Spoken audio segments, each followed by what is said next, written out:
Back to Miller. Oh my goodness. Herbert, sidearm sling, and it's a touchdown. Tyrese Maxey. Oh, good spin move by Filipowski for the news. Give him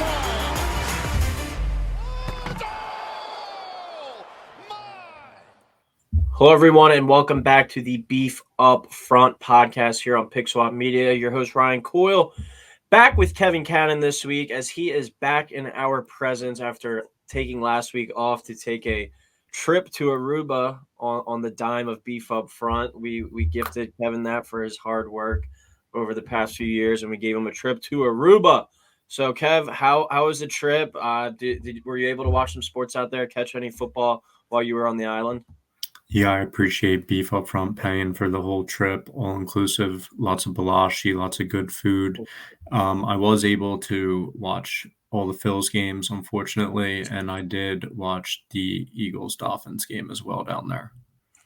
All right, so I guess next year you're going to have to find a different spot to kind of reverse that fortune from the Phillies' sour ending. Still not over it yet. But the Eagles, though, kind of helping us out. 7-1, the best team right now, record-wise, in the NFL. And they have a big game this week coming up against the Cowboys on Sunday. But first, we get into Thursday night football, where we have the 3-4 Titans, who had an awesome game last week in Will Levis's debut, at the Steelers, 4-3, 8:15 kick on Thursday Night Football, Amazon Prime. Steelers are a 3-point favorite, over/under in this one. Only 36.5. Do you think Will Levis can go to Pittsburgh and go to 2-0 on his NFL career? I'm going with yes. I have the Titans winning a close, low-scoring game, 14, Steelers 10. The Titans covering the 3 and the crazy low under hidden. A lot going on in this game, and it does make it really hard to pick. I could see it going either way. I do think it's going to be really low-scoring defensive battle. It's hard to get a read on the Steelers and Titans. And then also the Titans are going with Will Levis again, who looked great in his first career start, like you said, starting 1-0. The Steelers, though, may be without Kenny Pickett, who's dealing with a rib injury. If he can't go, it'll be Mitch Trubisky. I don't know if there's a huge drop-off there, but it's something to keep an eye on. I can see the Steelers defense force some multiple turnovers here on the rookie Levis and just doing enough on offense to win. I could also see the Steelers offense not being able to do anything like they have most of the season, and the defense just not being able to hold up all day long, even though they're still probably going to play pretty well. I'm just going to go with Levis here, doing enough to outduel a terrible Pittsburgh offense. Levis has some pretty solid options in Derrick Henry out the backfield and D-Hop out wide. So I think the Titans win a close, low-scoring matchup here. Yeah, it was nice to see last week D-Hop finally get utilized. It seems like we haven't heard his name at all this year. Goes out and has a big 3-touchdown performance last week. Will Levis did look really impressive, not just game manager. He was making some big-time throws on the field. So I'm excited to get a closer look at him in a primetime game this week. But I do think, like you, Kev, things could get ugly in this one. Kenny Pickett, it sounds like he will be playing. He doesn't have an injury status on the injury report, so he will get the start. But like you were saying, if he has to go, Trubisky will go in, and they're pretty similar, but the Steelers have kind of struggled when he's been in there this year. Kenny Pickett has proven to be an injury-prone quarterback. He's already had to leave 2 games this season, and Trubisky had to come in, so it wouldn't surprise me to see him again. But I think if he's able to just keep it close in this one and not turn over the ball, the Steelers are going to have a good chance to pull this one out at home. Will Levis, though, 19 of 29 last week, 238 yards and 4 touchdowns against a Falcons team that's been pretty solid on the year. But now you have to go on the road on a short week. Will we see some of those flaws that made him slide down to the second round come out? I mean, that was the thing with him. He thinks he's all-world talent, which we saw last week. He showed in flashes he can be. But he tries to make some plays, I think, sometimes throughout his college career that he isn't quite good enough to make. And if he gets a little too overconfident, maybe we see some of those flaws start to come back up this week. So it's a big test for him going on the road on a short week against a Steelers team that's tough. But I think the Steelers are going to find a way to pull this one out, whether Kenny Pickett plays the entire game or not. The Steelers, 2 losses this year. They won their next game. So they haven't found a way to lose 2 in a row yet this year. They lost their last game last week to the Jags. If that, obviously, with a win over the Titans, that trend continues. If Levis is able to go on the road, though, on a short week, the Titans are going to be right back in the playoff mix, sitting there at 4-4 and fighting for potential 7 spot down the line. So I think this is obviously the Jaguars division to lose in the AFC South, but the Steelers are a team coming into the year with playoff aspirations as well. Bengals are starting to get right. The Browns are still playing well, and the Ravens are 6-2 right now. So this is a big game for both teams, but I do think the Steelers are going to find a way to win at home. Mike Tomlin usually gets his guys to bounce back pretty well. So I'm going to go Steelers 14, Titans 13. Real low-scoring game, so I'll take Titans +3 and under 36.5. All right, that's Thursday night. We go to Sunday now, and we start it in Sunday morning. A little upset that this is a Sunday morning game because this is going to be one of the best games of the weekend, I think. And that's the 6-2 Dolphins playing the 6-2 Chiefs. This game's in Germany, a 9:30 a.m. kickoff on the NFL Network. Chiefs come in as a 2.5-point favorite. Over-under sitting at 51. I'm going Dolphins 30, Chiefs 27. So the Dolphins covering the points and the over at 51 hidden. The Dolphins flew to Germany on Monday after playing Sunday, while the Chiefs aren't going over seas till Thursday. In my mind, that's a significant deal and favors the Dolphins pretty heavily. Jet lag's a real thing, and I think the Dolphins are going to come out ready to roll on Sunday. The Chiefs are coming off a rough loss to the Broncos, but they were also reported to have a bunch of illnesses running through the team, and the Chiefs always seem to just have one of those super weird losses where they should kill the team, but they just don't end up doing it. So I'm not really putting too much stock into them losing last week. I am picking the Dolphins because of the travel plans, and I also think Tyreek Hill is going to have a huge game here. The Chiefs have still been great without him, as we've all seen and known last year, still winning the Super Bowl without him, but I'm sure he would still love to show them what they're missing because he's been arguably the best receiver in the NFL this season so far, him and A.J. Brown. The Dolphins defense last week also got Jalen Ramsey back, who had a big pick last week, and I think they make a move in Germany here towards the first round bye in the AFC. Yeah, this is one of the most anticipated matchups of the year. I remember in the offseason I did a top 10 games that I was looking forward to list, and this game was on there. Just Chiefs Dolphins, 2 explosive offenses we're expecting, and the Germany aspect as well should be pretty cool.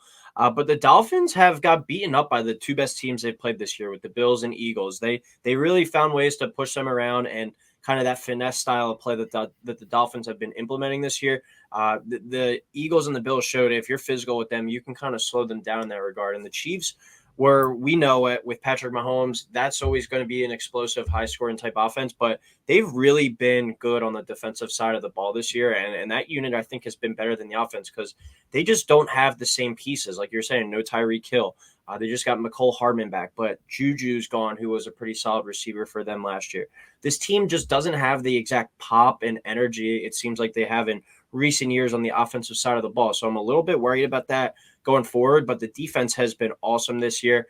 But this is a very valuable game for seeding, as you were saying, going towards the bye. I suspect these 2 teams to be competing down the stretch for the 1 seed come January, and the winner of this one gets that head-to-head tiebreaker. So this is a big game, even though it's not in the division. Chiefs offense, like I said, is worrying me a little bit just because they don't have that assortment of explosive playmakers that we're used to, and the Dolphins have all these explosive playmakers. But the Chiefs team has Patrick Mahomes at the end of the day still, and their defense has been really strong, and I think they're going to be able to implement that physical nature against this Dolphins track team of an offense. So I'm not going to pick against Patrick Mahomes to lose 2 in a row. I'm going to have the Chiefs winning this game 28-21, so the Chiefs -2.5 and the under of 51 there. All right, third game of the week. We go to the 1 o'clock window now. We actually have the Thursday night game, the Sunday morning game, a 1 o'clock game, a 4:25 game, and then a night game. So we're covering all the squares in this week. The Seahawks at 5-2 at the Ravens, who are 6-2 for the 1 o'clock kickoff on CBS. Ravens are a surprising 6-point favorite here. Over under is 43. Kev, can Seattle make that West Coast to East Coast trip and get a W? I'm going no. Ravens 24, Seahawks 17, and the under at 43 hidden. Seattle, like you just said, traveling to the East Coast, 1 p.m. start. The Ravens have been playing really good ball recently and have put themselves at the top of the AFC as the best in the conversation of the best team there. In his career, Lamar is 17-1 against NFC teams. I don't know if this is attributable attributable to them just not seeing his style of play that often or what it is, but he has looked very good recently, and maybe even more importantly, so as their defense. They're second in yards allowed a game and number one in points allowed a game. Just a stellar defense. While the Seahawks are kind of middle of the packish offense and pretty solid on defense, I believe they are a very solid and well-rounded team, but I just don't think they're on the level of the Ravens, and it shows in Baltimore this weekend. Yeah, it's a pretty wild stat, the 17-1 against the NFC teams. I mean, we remember what they did just a few weeks ago to the Lions in Baltimore. So certainly a trend to look out for. But I think this is one of those games that the Ravens just fall flat. Every year they kind of have one of those performances like, what the hell was going on in that game? And I think this is one of them. Everyone's starting to buy into this Ravens team, maybe anointing them as the best team in the AFC. But then they just go out and like lay a dud. Lamar is actually so much better as an underdog in his career. He's 12-0-1 against the spread when he's an underdog. And then when you flip it to the other side, Seattle has been a tremendous bet as an underdog of 4 points or more under Pete Carroll. They're 19-5 against the spread when they're an underdog of 4 or more under Pete Carroll since October of 2011. So if you don't believe the Seahawks can win this one outright, at least look at them on the spread there according to that trend. The West Coast to East Coast travel does throw a bit of a challenge in there, but like I said, I don't really have much statistical backing for this one. I just feel like the Ravens are kind of due for a slip up. The Seahawks are a tough team. I think that they can compete with anybody on any given Sunday. And I think this is just a game where Lamar doesn't play his best. He throws maybe a couple interceptions, and the Seahawks find a way to go on the road and get a win. So I'm actually going to go Seahawks 23, Ravens 17. So the Seahawks plus the 6 and the under of 43 there. All right, the fourth game of the week, the game we're looking forward to the most, the 5-2 Cowboys traveling to the 7-1 Philadelphia Eagles with the best record in the NFL. 425 kick on Fox. Eagles are a 3-point favorite here, and the over-under is set at 46.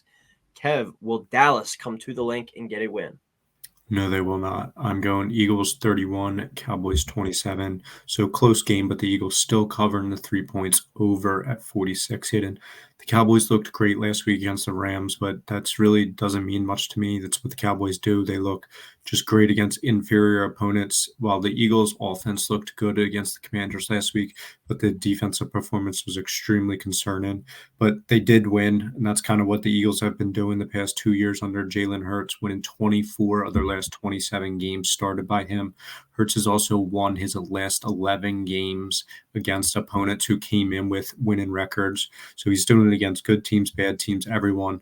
The Eagles do need to take advantage of the Cowboys' defense by finding balance on offense. The Eagles have uncharacteristically been ineffective and also just unwilling to run the ball as of recently. I expect the Cowboys to be able to move the ball on the Eagles, but unable to make the necessary plays late in the game. I think the Eagles win a close division game and put a stranglehold here on the NFC East.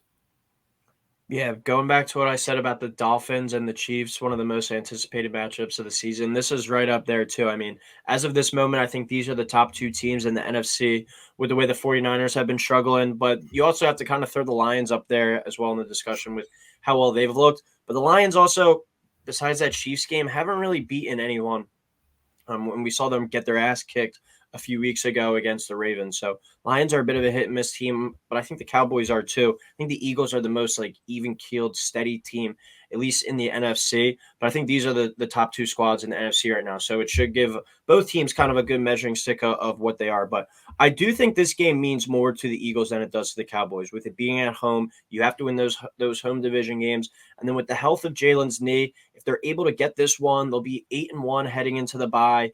And then they have games coming up against the Chiefs, Bills, 49ers, Cowboys again, and the Seahawks also on the table. If you win this one, it gives you maybe after that bye, and depending on the health of Jalen's knees, a little bit more room to slip up if you need to. But after that, you have Giants twice and the Cardinals once, I believe, to round out your schedule. So this is really the thick of the Eagles schedule, what everyone has been looking at for the entire season. If you're able to get this one headed in the right direction, you already got that Dolphins win. That's going to be big to get that number 1 seed eventually down the line. When you look at Dallas, though, on the road, I think they are a much different team than they are at home. 2-2 this season on the road, 4-4 on the road last year. So definitely not as strong as their record at home over the past 2 years, where they are 11-1 combined. So this is a much different team when you get them out of Jerry's world. If the Eagles want to take this team down, they have to do it at home, I think. They've been beaten up on some bad teams, the Cowboys, but then they've gotten smacked around against the only good team that they've played this year in the 49ers.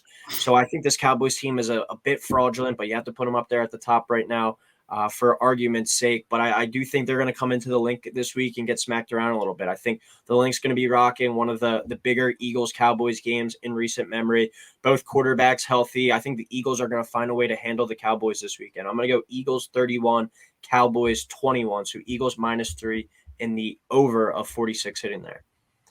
All right, fifth and final game of the week. I believe this was on the list of the top 10 games as well coming into the season, so potentially 3 games from this 1 week. This is the 5-3 Bills traveling to the 4-3 Bengals. 8:20 kickoff on Sunday Night Football on NBC. Bengals -2.5 here, over under 49.5.